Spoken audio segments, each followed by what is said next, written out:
Hey, Faith Family, I hope you guys are doing well. So glad to be back with you guys as we finish up in our current series, Greater Love. First, let me start by saying what a joy it was to celebrate the most amazing event in the history of our world with you guys this week.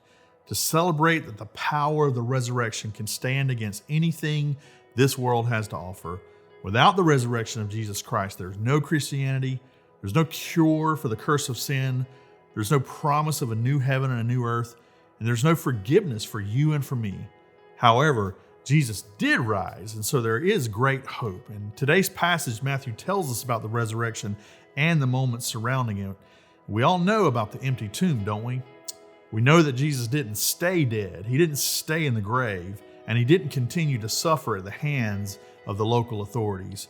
Jesus miraculously and fully rose to new life. The grave was empty, and the resurrection of Jesus Christ is the supreme validation of his deity.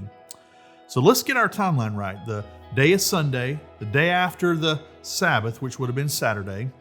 Because of the Sabbath, the women couldn't do the work of preparing Jesus' body for burial. These women had to come back to the tomb to anoint the body of Jesus more, and as they returned to the tomb, things are not how they left them. Another earthquake had hit the area, and we could see that it was caused by a supernatural appearance of an angel of the Lord. This angel rolled back the stone and was sitting on top of the stone.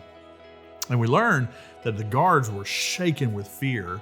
Add up the fact that there had a crazy earthquake happen when this angel appeared, and then the angel rolled away a huge stone all by himself, and that his appearance was brilliant like lightning, and the guards were shaken. In fact, Matthew says they were shaken by fear and became like dead men. They fainted or were at least too petrified to move. Either way, these guards were powerless against this angel. I love this too. The angel doesn't even bother with the guards. He just starts speaking immediately to the women. He tells them not to be afraid, because surely they are afraid as well. And the angel then says that Jesus has risen just as he said he would. The angel's basically saying, he told you he would rise, didn't he? And he did. Matthew chapter 16, 17, and 20, on 3 separate occasions, Jesus prophesied his death and burial, but he also prophesied his resurrection. Well, he rose. He is risen. The angel then invited the women to see the place where Jesus lay. He's basically saying, see it for yourself. He instructs them to carry this news to the disciples and to tell them that he will meet them again in Galilee. Remember, Galilee was home for them. Galilee is where Jesus called them. Galilee is where most of their ministry took place, and Jesus wants to meet them once again in that place. It's beautiful how much grace Jesus shows to the disciples. Almost all of them were unfaithful to him in his death, but he was faithful to them in his resurrection. I love how Matthew tells us that the women went with fear and great joy. They were both frightened and ecstatic. After all, it's not every day that you hear from an angel that someone rose from the dead. And then things got even better for these women. They have an up-close and personal encounter with Jesus on the road. And Jesus said, "Greetings." And I can imagine what they were thinking. Greetings? You were just dead.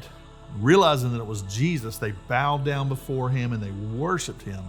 And Jesus then repeated the instructions of the angel and told them to go ahead to the disciples and meet up with him again in Galilee. And Jesus would see them soon because he was no longer dead. He was alive. The tomb was empty. The results of the empty grave is that the risen Savior is mighty to save. It's not just the empty grave that matters. It's not like Jesus went missing. Jesus rose from the dead. Because Jesus is the risen Savior, he has mighty power to offer us forgiveness from sin and to offer us new life. He is mighty to save, and the power of the resurrection of Jesus changes everything. If the resurrection is true, and it is, it changes everything about us. There's power in this resurrection. It can break the curse of sin. It can heal generational brokenness. It can draw all men to Christ. The resurrection has the power. So what about you? Will you embrace that power? Live by that power? When's the last time that you shared about the power of the resurrection? If the resurrection is true, if the resurrection is powerful, then we need to share that power with others. Will you share the power of the resurrection with those that need it? What steps will you take to be bold and share the gospel of an empty grave?